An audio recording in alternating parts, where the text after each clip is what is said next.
بسم اللہ الرحمن الرحیم۔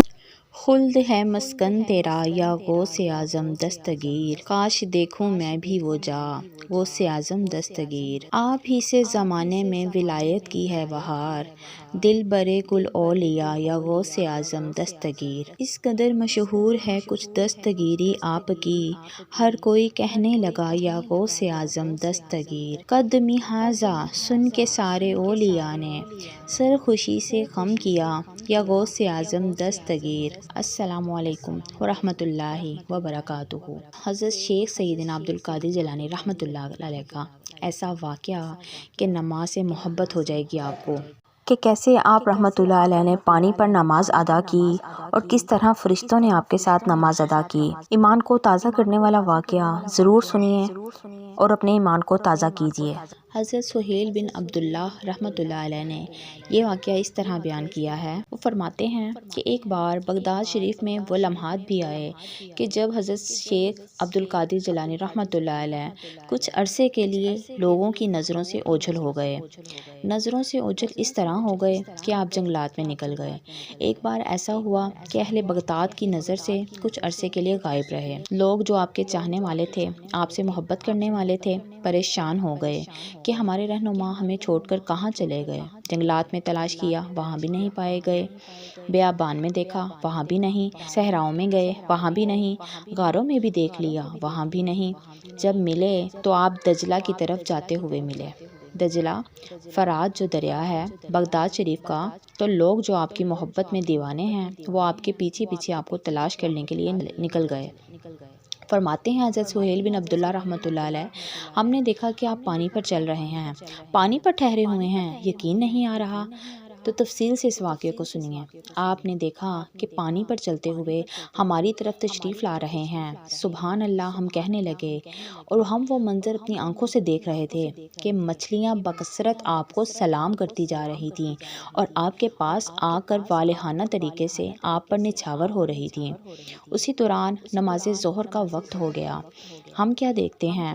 اپنی آنکھوں سے ہم نے دیکھا وہ منظر کہ ایک بہت بھاری جانماز ہمیں دکھائی دی، لیکن وہ ادھر بچھی ہوئی نہیں تھی بلکہ تخت سلیمانی کی طرح ہوا میں معلق ہو کر بچھ گئی۔ وہ جانماز اس دنیا کی بنائی ہوئی جانماز نہیں تھی۔ وہ مصلی انسانی ہاتھوں سے بنایا ہوا مصلی نہیں تھا بلکہ سبز رنگ کا تھا۔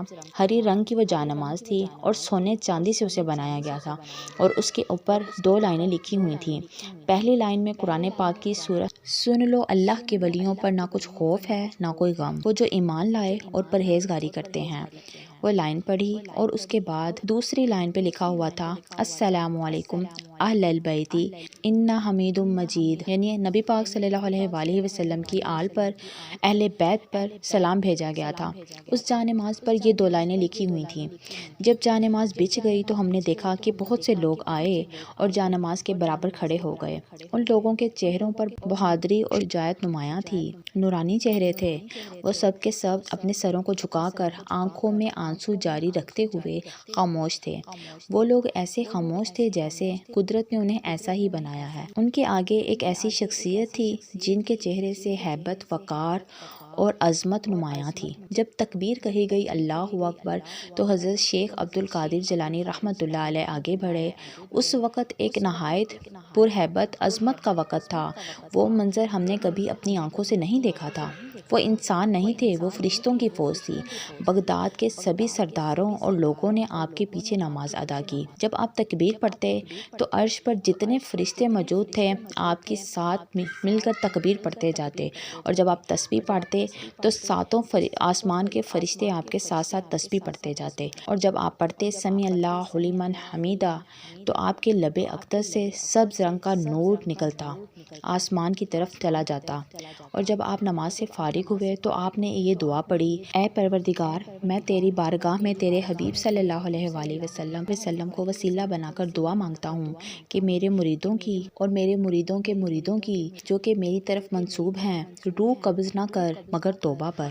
سبحان اللہ۔ سہیل بن عبداللہ رحمۃ اللہ علیہ فرماتے ہیں، ہم نے آپ کی دعا پر فرشتوں کی بہت بڑی جماعت کو آمین کہتے سنا، اور جب آپ دعا ختم کر چکے تو ہم نے یہ ندا سنی، تم خوش ہو جاؤ، میں نے تمہاری دعا سن لی۔ جو تم نے اپنے مریدوں کے لیے اپنی مغفرت کی دعا مانگتے ہیں، کہتے ہیں کہ میرا مرید، میرا چاہنے والا، چاہے وہ میرے خاندان سے ہے یا مجھ سے چاہنے والا محبت کرنے والا کسی اور خاندان سے ہے، بس وہ مجھ سے منسوب ہے، اگر اس کی مجھ سے نسبت ہے، اگر اس کے دل میں میرے لیے محبت ہے تو وہ بغیر توبہ کے اس دنیا سے نہیں جائے گا۔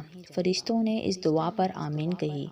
اللہ کے ولیوں کے بارے میں ہم کیا بیان کر سکتے ہیں؟ ان کی شان کے بارے میں یہ کہا گیا ہے کہ لفظ ولی ولا سے بنا ہے، جس کے معنی ہے نصرت یعنی فتح، جیت۔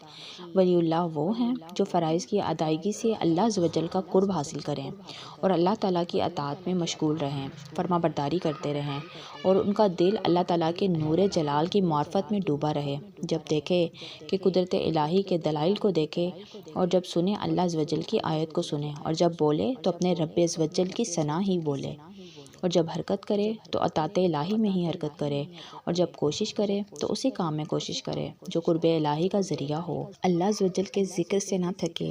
یہ صرف اولیاء اللہ کی ہے۔ ولی وہ ہیں جو صحیح اور غلط کی تمیز کر سکے۔ اللہ پاک سے یہی دعا ہے کہ اللہ پاک ہمیں اپنے نیک بندوں کی صحبت عطا فرمائے، ان کے فیض سے مستفید ہونے کی توفیق عطا فرمائے۔ درود پاک ہر درد کی دعا ہے، درود پاک پڑھتے جائیں، پڑھاتے جائیں۔ اللہ پاک آپ سب کو اپنے حفظ و ایمان میں رکھے۔ وما علینا الا البلاغ المبین۔